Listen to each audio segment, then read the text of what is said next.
In today's world, debt has become one of the most powerful tools for controlling individuals, often more binding than any physical chains.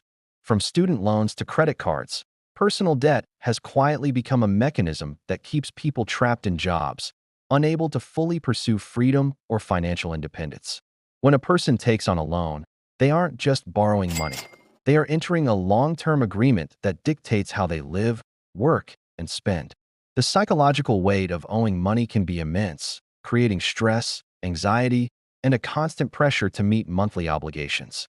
Student loans, for example, force millions of young adults into decades of repayment, often limiting career choices and delaying major life milestones like buying a home or starting a family.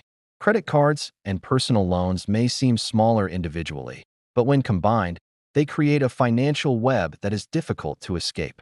Miss a payment, and the penalties and interest can spiral out of control, making the debt even more insidious.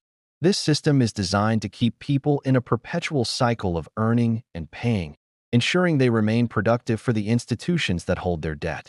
Unlike traditional slavery, the chains are invisible. There are no physical bars, but the effect is similar. Debt creates a dependence on wages, forcing individuals to trade their time and labor for money in order to survive. The more society normalizes borrowing as a necessity, the deeper this trap becomes. What once might have been a temporary setback has now become a lifelong burden for millions.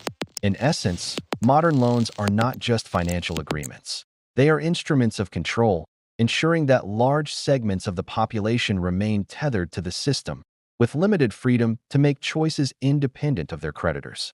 Debt doesn't just trap individuals. It also creates a powerful lever for corporations to exert control over the workforce. Employers and corporations understand that a debt-laden population is more predictable, more compliant, and less likely to challenge the status quo.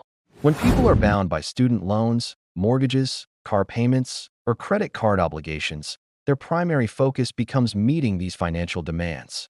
This dependence ensures a steady flow of labor into the job market, often under conditions that might not be ideal, simply because employees cannot afford to leave. Companies also indirectly profit from debt through wage structures, benefits, and financial products tied to employment. Some employers encourage or even require participation in company-backed loan programs, retirement accounts, or credit facilities, further entangling workers in financial obligations that keep them tied to the organization. In essence, debt becomes a tool for reducing turnover while increasing employee predictability, as those with financial burdens are less likely to quit or demand higher wages. The psychological impact of debt also plays a role in corporate control. A stressed, overworked, and indebted workforce is less likely to organize or resist unfair labor practices. Anxiety about falling behind on payments suppresses the risk of challenging authority, making employees more compliant. Furthermore, corporations benefit from the broader economic system that normalizes debt. They profit from high-interest payments, financial services, and consumer spending fueled by borrowed money. Every loan repayment cycles back into the economy, often enriching the very institutions that initially created the debt trap. In this way, debt functions as more than a personal financial challenge. It is a mechanism of societal control. By keeping individuals tethered to income streams, corporations maintain a captive workforce, ensuring labor supply while also indirectly profiting from the very financial burdens that limit personal freedom. Debt is, therefore, both a personal chain and a tool for systemic exploitation. Debt doesn't exist in a vacuum. Governments play a central role in sustaining and even expanding the cycle of indebtedness, often under the guise of economic growth and social stability. Policies, regulations, and incentives are designed in ways that encourage borrowing while discouraging financial independence.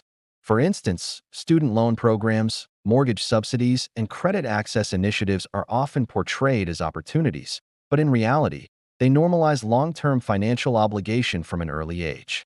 Government-backed loans, particularly in education and housing, create a false sense of security. Citizens are led to believe that borrowing is necessary to achieve success, while interest structures and repayment terms ensure that most individuals remain in debt for decades. Even when loans appear manageable, compounding interest and hidden fees can transform them into lifelong financial burdens.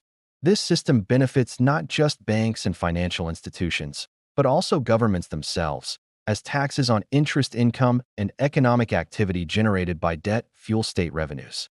Moreover, government policies often protect creditors while placing the risk on borrowers.